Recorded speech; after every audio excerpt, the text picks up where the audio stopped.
પીપલાદ અવતારની કથા બાદ અહીંયા નંદિકેશ્વર ભગવાનને કહેવામાં આવ્યું, હે આપ કૃપા કરી એ કહો આપ કોણ છો?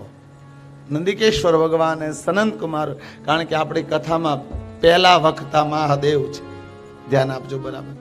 ભગવાન શંકરે પાર્વતીને કથા કીધી અને પાર્વતીએ કથા સાંભળી, એની બાજુમાં નંદિકેશ્વર ભગવાન બેઠા હતા અને એણે કથા સાંભળી અને નંદિકેશ્વર ભગવાનને થયું કે હરેક મનુષ્ય સુધી આ કથા પહોંચાડવામાં આવે તો આ મનુષ્યને એક દિવ્ય જીવથી શિવ સુધીની યાત્રા આપી શકાય. એટલે બ્રહ્મલોકમાં આવી બ્રહ્માના માનસ પુત્રો સનંદનોને અને સનંત કુમારોને આ કથા કીધી. સનંત કુમારોએ સનંદનોએ નંદી ભગવાનને પૂછ્યું કે હે નંદી, આપ કોણ છો? આપનો અવતાર કઈ રીતે થયો? આપ આ ધરતી માથે દેહ ધારણ કરીને આવ્યા, ભગવાનનું કાર્ય કરી રહ્યા છો, આપ કોણ છો? નંદિકેશ્વર ભગવાને કીધું, હું પણ મહાદેવ છું, હું પણ ભગવાન શંકરનો અંશ છું. ઓમ ત્રયંબકમ યજામહે સુગંધિ પુષ્ટિવર્ધનમ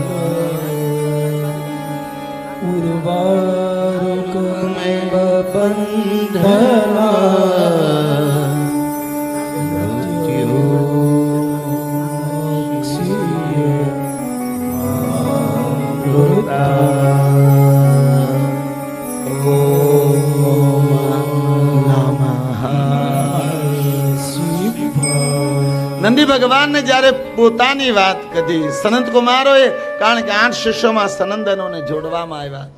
આ બ્રહ્માંડની 8 કૃતિને જ્યારે 4 દિશાઓને ધર્મશીલતાના રૂપમાં સંદેશવાહક તરીકે નંદીના 8 શિષ્ય છે, એમાં સનંદન ને સનંત કુમારનો સમાવેશ થાય છે.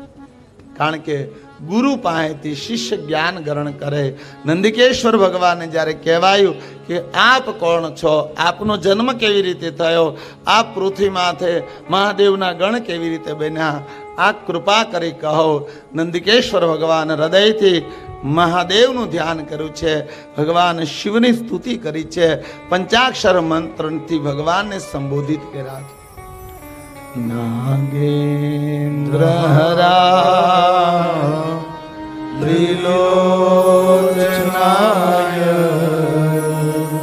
ભસ્માંગરાય મહેશ્વરાય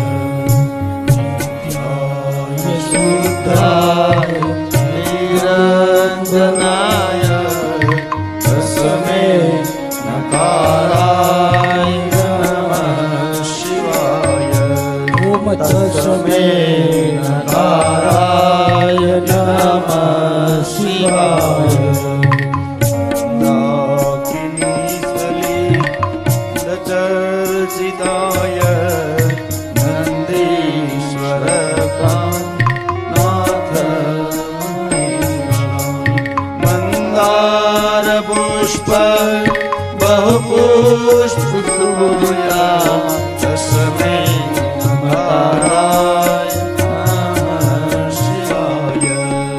તસ્મે નકારાય નમઃ શિવાય.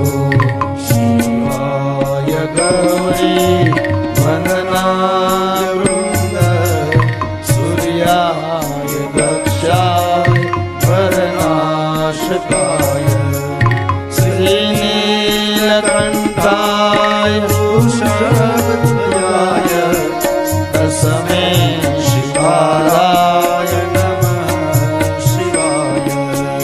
તસ્મે શિકારાય નમઃ શિવાય. વશિષ્ઠકુંભોદ્ભવૌતમાય મુનીન્દ્રદેવાય ચિતશેખરાય ચંદ્રાકર વિશ્વા નરલોચનાય તસ્મે પ્રકારાય શિવાય. તસ્મે નકારાય નમઃ શિવાય. યક્ષ સ્વરૂપાય જટાધરાય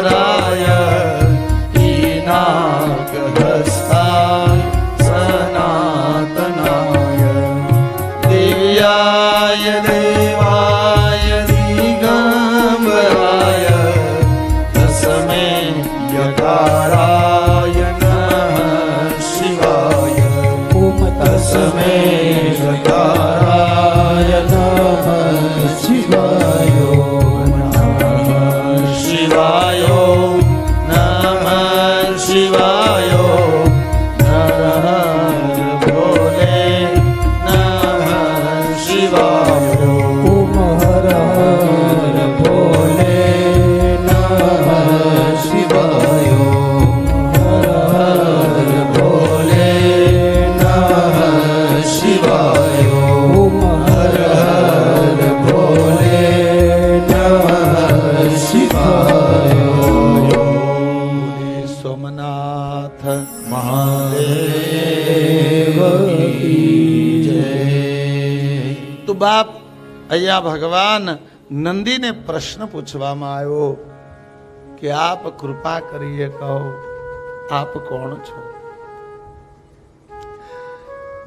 નંદી ભગવાન જવાબ આપે છે કે શિલાદના પુત્ર તરીકે આ જગતમાં મારું સર્જન થયું.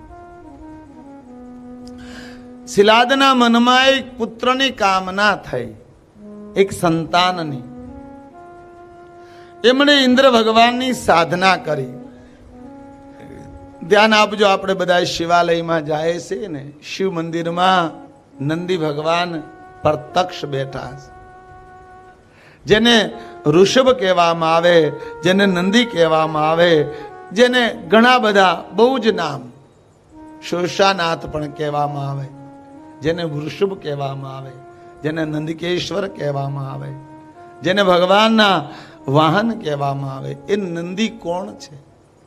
શિવાલયમાં જેને પ્રધાન સ્થાન આપવામાં આવ્યું છે, જે ભગવાન મહાદેવના દ્વારપાલ ગણવામાં આવે છે, મહાદેવનો પડછાયો ગણવામાં આવે. કોઈ પણ જગ્યાએ ભગવાન શંકરનો ફોટો હોય, તસવીર હોય તો બાજુમાં નંદી હોય જ. જેમ કોઈ પણ વૃક્ષ હોય કે કોઈ પણ સીજ હોય એનો પડછાયો હોય, એમ મહાદેવના પડછાયાની જેમ રહેનારા, ભગવાનની અખંડ સમીપ રહેનારા એ નંદી મહારાજ કોણ છે? શિલાદના હૃદયમાં પુત્ર કામના થઈ. એણે હજારો વર્ષ ઇન્દ્રની તપસ્યા કરી. ભગવાન ઇન્દ્ર પ્રસન્ન થયા. માગો શિલાદ, શું આપો? આપને તપસ્યાથી સંતુષ્ટ છું. બોલે મને એક અજન્મા પુત્ર જોઈએ છે. અજન્મા? બોલે હા. શિલાદ, આપને એટલું તો જ્ઞાન હોવું જોઈએ ને કે હરેક જીવ માના શરીરથી જ જન્મ લઈશ. અજન્મા પૃથ્વીમાં તે કોઈ છે જ નહીં. હરેક સીજ માના ગર્ભથી જન્મ લે છે, હરેક સીજ પૃથ્વીના ગર્ભથી જન્મ લે છે, હરેક ચીજ બીજના ગર્ભથી જન્મ લે. માં વગર સૃષ્ટિ જ ન હોય. અજન્મા પૃથ્વીમાં કોઈ છે જ નહીં. અને બીજી વાત એ કહું, ઇન્દ્ર કહે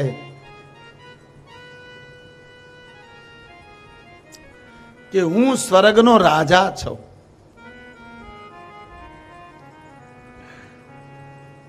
હું તમને પુત્ર ન આપી શકું.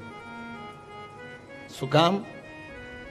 કે પુત્ર આપવાનો અધિકાર આ પૃથ્વીમાં કોઈ પાસે નથી. જેટલો સમાજ આ કથા સાંભળી રહ્યો છે, જ્યાં સુધી આ ઓડિયન્સ, જ્યાં સુધી આ વ્યાસપીઠનો અવાજ જાય, કાગળ પેન હોય તો લખી લેજો. આ દુનિયાના તમામ સવાલોનો આખરી જવાબ છે આ. જેટલા દુનિયામાં સંતાનો માટે ભટકે છે, જેટલા સંતાનો માટે સમાજમાં રખડે છે, અને જ્યાં જોવો ત્યાં લોકોને ગુમરાહ કરવામાં આવે છે, લોકોને ભ્રાંતિ દેવામાં આવે છે, એ તમામ લોકો માટે અહીંયા ઇન્દ્રના શબ્દો સ્પષ્ટ લખવા જેવા છે. ઇન્દ્રે અસમર્થા વ્યક્ત કરી કે હું સ્વર્ગનો રાજા છું, હું તમને પુત્ર ન આપી શકું. અરે હું તો પુત્ર ના આપી શકું, આ પૃથ્વીમાં તમને કોઈ પુત્ર ન આપી શકે. બે વ્યક્તિ સિવાય. કોણ? શિવ અને ભવાની અને પિતૃ. આ બે સિવાય તમારે ત્યાં સંતાન આપવાનું આ પૃથ્વીમાં કોઈનો અધિકાર નથી. આ જેટલા હરિ વિષ્ણુ ભગવાનની વાતો કરે છે, જેટલા ભગવાન કૃષ્ણના માર્ગમાં, પુષ્ટિ માર્ગમાં, રામ માર્ગમાં હાલે, સ્વયં વિષ્ણુ પાસે જેને કોઈ કહે કે મને દીકરો આપો, તો વિષ્ણુ એમ કહે હું દીકરો ન આપી શકું, મારી પાસે અધિકાર નથી. હું તારે ઘરે જન્મ લઉં, હું તારે ઘરે અવતાર લઈશ, પણ હું પુત્ર ન આપી શકું. ત્યારે તમારે ઘરે પારણું બંધાવવાનો અધિકાર એક ભગવાન શંકરનો છે, એક મા ભવાનીનો છે. શિવ અને પાર્વતી સિવાય તમારે ઘરે કોઈ પારણું બંધાવી જ ન શકે એવું બ્રહ્માંડનું વેદનું તખ્ત સત્ય છે.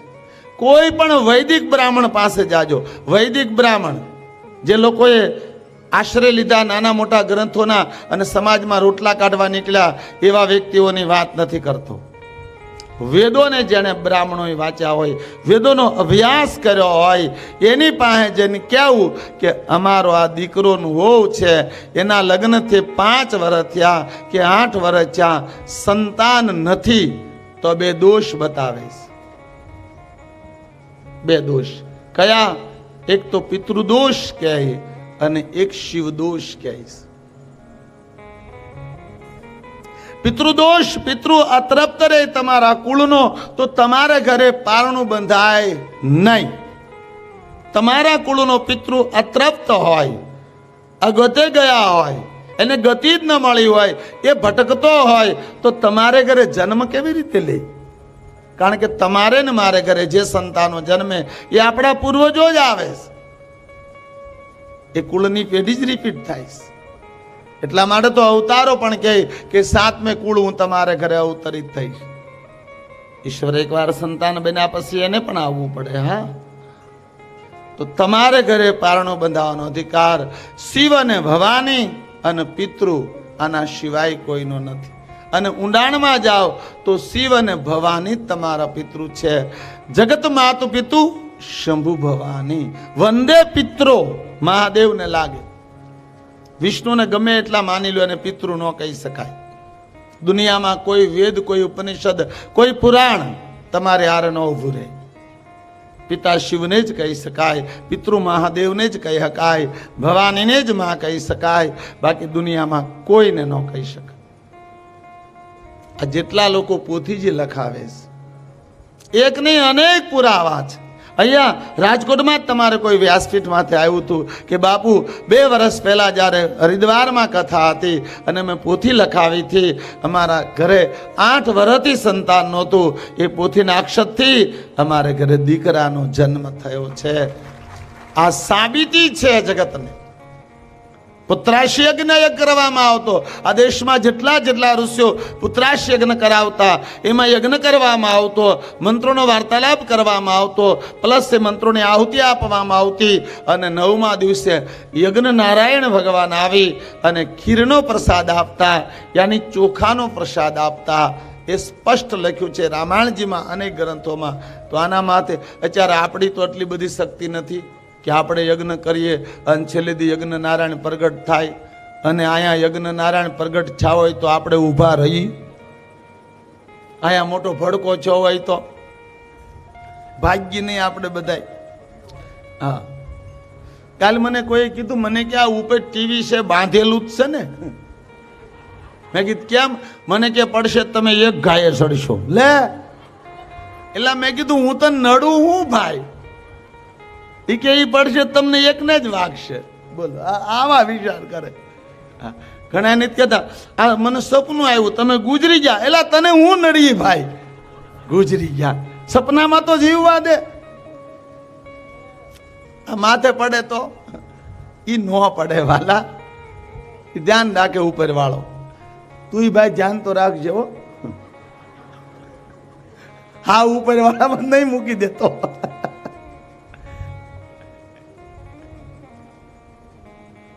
અક્ષત યાની ચોખા 9 દિવસ જે મંત્ર પુષ્પાંજલિ તમે અર્પિત કરો પિતૃઓની. મને કોઈ પૂછ્યું હતું કે બાપુ અમને એવું કહેવામાં આવે છે કે તમને પિતૃ નડે છે, તો મેં એને સ્વાભાવિક શિવપ્રાણ જ હોય મારે, તેની સિવાય તો મને કાંઈ ખબર પડતી નથી. કે તમે પિતૃવિધિ કરાવો તો શાયદ શિવદોષ હોય તો પિતૃવિધિમાં શિવદોષ ન થાય. તો પિતૃવિધિ તમારા ઘરે કરાવ્યા પછી એક ફોલ્ટ રહી જાય.